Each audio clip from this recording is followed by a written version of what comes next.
बोली चित्रगुप्त भगवान की। आज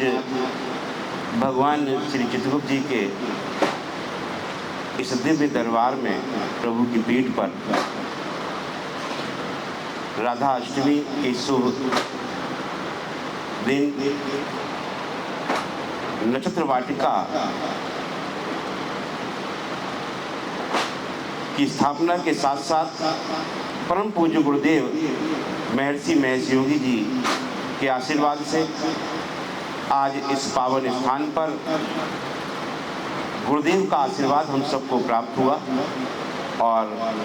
महर्षि महेश योगी भगवती ध्यान एवं योग केंद्र की स्थापना उत्तर प्रदेश के माननीय वन मंत्री जी और महर्षि महेश योग संस्थान के अध्यक्ष महर्षि विश्वविद्यालय के कुलाधिपति द्वारा आज ये शुभ कार्य हुआ और इस शुभ अवसर पर बड़ा ही हर्ष का विषय है कि हमारे बीच में हमारी बहनें यहाँ पर गाजियाबाद से और ग्रेटर नोएडा से जो एक मिशन के तहत बहुत बड़ा कार्य सनातन को लेके हो रहा है, ब्रह्म कुमारी संस्थान से हमारे बीच में उर्मिला दीदी और सुधा दीदी यहाँ उपस्थित हुई हैं। आप दोनों बहनों का श्री चित्रगुप्त पीठ में स्वागत है। भगवान श्री चित्रगुप्त जी का दास आप सभी का यहाँ अभिनंदन करता है। और एक संयोग देखिए कि एक घटना घटित होती है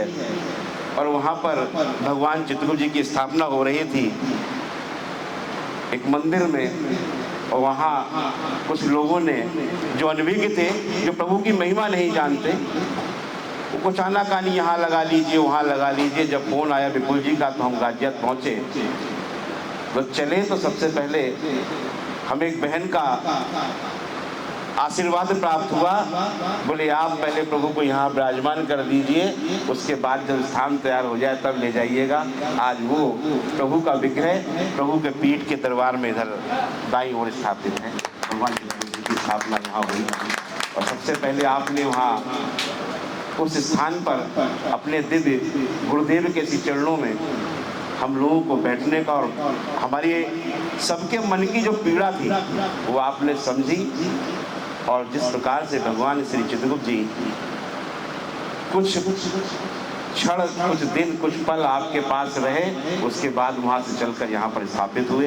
भगवान श्री चित्रगुप्त जी पीठ पर वो विग्रह स्थापित है क्योंकि उन्हें वहाँ स्थापित नहीं होना था। बहुत बड़ी महिमा रही है इस स्थान की। हम सभी लोग, विपुल जी भी हैं, गौरव जी भी हैं, जब 2013 में परम पूज्य गुरुदेव कपाली जी महाराज, स्वामी चतपाणी जी महाराज, हमारे परम पूज्य गुरुदेव राम कुमार सक्सेना जी, सभी लोग एक बड़ा दिव्य आयोजन था गाजियाबाद में, वहाँ उपस्थित हुए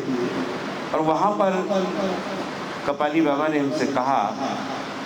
कि तुमने एक संकल्प लिया था, उसको पूर्ण करने का समय आ गया। तो हम ऐसे ही, महाराज क्या आदेश है, कि तब तक हमारे दिमाग में नहीं था कौन सा संकल्प की बात कर रहे हैं। बोले तुमने अपनी माँ को एक वचन दिया था, आज माँ को जो वचन दिया था उसको पूर्ण करने का, क्योंकि तुम प्रभु की कृपा से अब सब कुछ आपके पास है और आप उस संकल्प को पूर्ण कर सकते हैं, इसलिए हम आपको आज वो याद दिलाने आए। हमने गुरुदेव बताइए शायद हम कुछ भूल रहे हैं, तो गुरुदेव ने उस दिन कहा कि तुमने एक बाल अवस्था में एक हमारे साथ घटना घटित होती है। भगवान श्री चित्रगुप्त जी को बहुत से लोग जो नहीं जानते, उन्होंने एक जाति से विशेष से बांध दिया। भगवान या देव कोई जाति के नहीं होते। आज हम लोग जिस इस ब्रज धाम में विराजमान हैं, जिस ब्रज भूमि में विराजमान हैं, यहाँ पर भगवान श्री हरि नारायण ने अपनी बाल लीलाएं रची थी तो जिस बाल स्वरूप में प्रभु यहाँ प्रकट हुए, जिस बाल स्वरूप में प्रभु ने इस पावन धरा पे जन्म लिया, तो कोख तो किसी और माँ की थी, लालन पालन दूसरी माँ का था, तो वो यदुवंशी कहलाए। तो क्या भगवान श्री कृष्ण जो इस पावन धरा पर जन्मे, और आज उनका जो सबसे बड़ा ग्रंथ है, जो आज सनातन धर्म का मुख्य ग्रंथ कहलाता है, जो गीता, पावन गीता है, इस भागवत गीता का आज प्रचार प्रसार पूरे विश्व के अंदर हो रहा है, जिनके बताए हुए मार्ग पर हम चल रहे हैं, तो किसी अगर कुल में उन्होंने जन्म लिया तो क्या जाति, किसी जाति विशेष के भगवान श्री राम ने क्षत्रिय कुल में जन्म लिया, तो क्या वो भगवान क्षत्रियों के केवल भगवान हो? और ये तो वो देव हैं, श्री हरि नारायण का वो स्वरूप है, जिन्होंने इस पृथ्वी लोक पर, इस मृत्यु लोक पर किसी न किसी माँ के गर्भ से उन्होंने जन्म लेकर हम सबको भगवान का स्वरूप उनको माना, और आज हम सब के इष्ट भगवान श्री राम, भगवान श्री कृष्ण हैं। तो जब हम उनको जाति बंधन में नहीं मानते, तो भगवान श्री चित्रगुप्त जी जो बैकुंठ धाम में तीनों देवों के साथ विराजमान हैं, वो किसी जाति विशेष के कैसे हो सकते? सनातन धर्म को छिन्न भिन्न करने के लिए